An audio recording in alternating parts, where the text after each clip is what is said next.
जय सिया राम। जो यथार्थ ज्ञान आजकल जो कथावाचक धर्मगुरु आदि कथावाचक है, चाहे कोई विद्वान जो 10% 15% यथार्थ ज्ञान की चर्चा करते हैं और 90-80% यथार्थ से वंचित रखते हैं, रोचक और भयानक पर चर्चा होती है।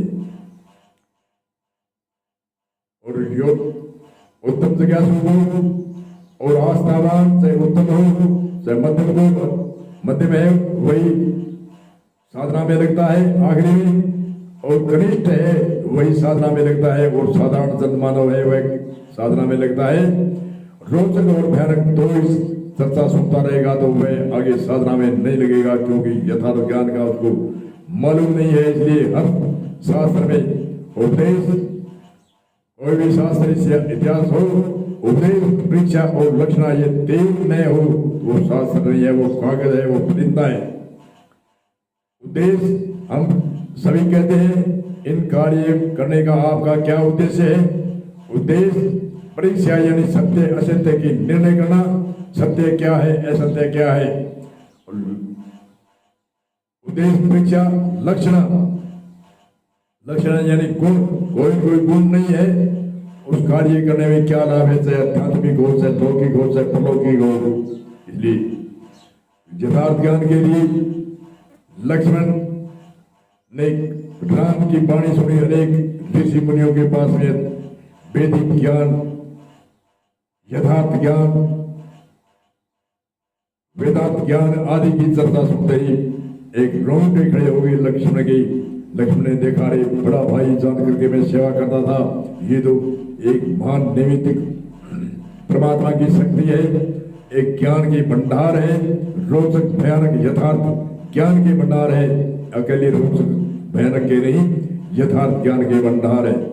उसने कहा, उन चौपाई से, उन दो साखियों से प्रतीत होता है कि राम को लक्ष्मण ने गुरु धारणा करके उनसे उपदेश दिया, और गुरु जैसे दीक्षा देते हैं ऐसे ही राम ने शब्द बोले। हम तो शॉर्टकट में बताते हैं, रामायण के आयरन कांड में ये चर्चा है, कोई भी सुनने वाला पढ़ने वाला उसको देख सकते हैं, पूरा विस्तार बताया है। फिर भी राम कहते हैं मैं आपको थोड़े में ही बताता हूँ, विस्तार से नहीं बताता हूँ। राम को लक्ष्मण ने पूछा, हे भगवान, हे प्रभु, मैं ऐसा क्या कार्य करूं जो आपकी शरणागत अधीन रहूं, और मुझे बताओ ये जीव क्या है, माया क्या है, ब्रह्म क्या है, और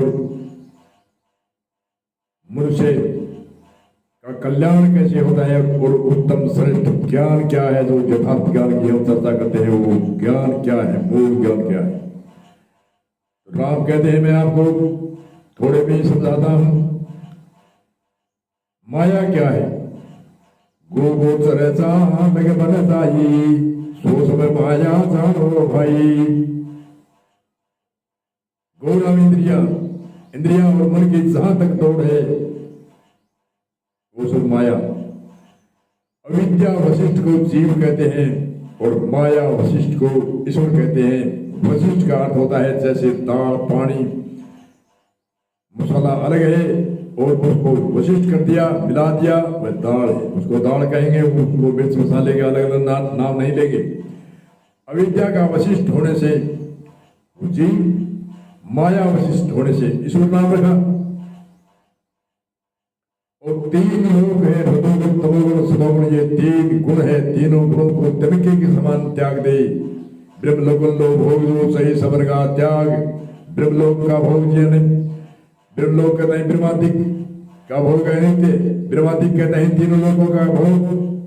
हम कहते हैं फलाने आदि, उसमें सामूहिक शब्द है ये, ब्रह्मादिक का भोग अनित्य, त्यागो रख बेकारी। एक संत कहते हैं ब्रह्मलोक भोग तो सही सबर को त्याग, वेद अर्थ ज्ञाता मुनि लगे कहत तहीं बैराग। बैराग का अर्थ होता है संसार से उपराम होना, विश्व से उपराम होना। आंख को हम फोड़ नहीं सकते, कान में हम ढेबरी नहीं ठोक सकते, और जीव रस है, इसको हम रोक नहीं सकते। इससे उपरांत का अर्थ होता है कि इनके भोग उल्लास में न आकर के आंख से देखता रहेगा, परंतु इनके कुरुष्टि भाव का त्याग करके सात्विक दृष्टि देगी। कानों की जो सुनने की वृत्ति है, उनको एक सात्विक शब्द सुने और अच्छे शब्द सुने। कान का तो स्वभाव है, ये अच्छा भी सुनता है, बुरा भी सुनता है। जीव का रस विषय है, तो भोजन भूख लगे तब करना है। और दूसरी वाणी में मिठास और खरास कड़वापन जीव के माध्यम से होता है। अनेक ऐसे उपराम का अर्थ होता है, विराग का अर्थ होता है संसार से उपराम होना, यानी विषय विकारों से उपराम होना। संसार, यही तो शरीर तो संसार है। शरीर को जान लिया तो संसार को ही जान लिया।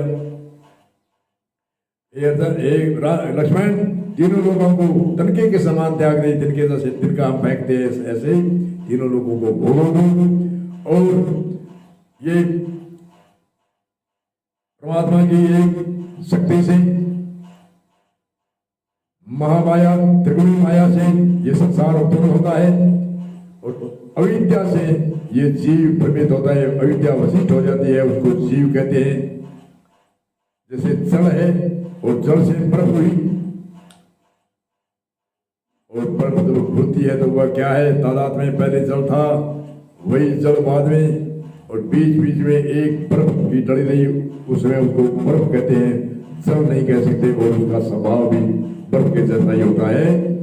इसलिए जैसे गुण विशेषण होते हैं, वैसे संत ऋषि मुनियों ने नाम रखे हैं। 18 दोष होता है, 18 दोष अलग अलग है, हम बताएंगे तो बहुत सूत्र लंबा होगा। 18 दोषों को त्यागो। और हे लक्ष्मण, तत्व ज्ञान, अध्यात्म ज्ञान की योग साधना, ज्ञान योग साधना, निष्काम योगदान साधना करके आत्म ज्ञान के साक्षात दर्शन करने को ही मूल ज्ञान कहते हैं। लक्ष्मण, ये भाषा बोली, आत्म ज्ञान के साक्षात करने को ही मूल ज्ञान कहते हैं लक्ष्मण, ये यथार्थ ज्ञान। और ऐसे बहुत सी रामायण और गीता में, उपनिषदों में ऐसी चर्चा आती है। यथार्थ ज्ञान तो आजकल वंचित रखते हैं, तो यथार्थ ज्ञान पहले तो रोचक बयान के सुनाया जाता है, परंतु यथार्थ ज्ञान कोई भी आयोजन होता है उसमें सुनाना चाहिए कई बार। इसलिए इसी सूत्र में वो विराम देते हैं। बोले शेष या राम जी आगे सच्चाई इस पर यथार्थ ज्ञान बड़ी चलती रहेगी।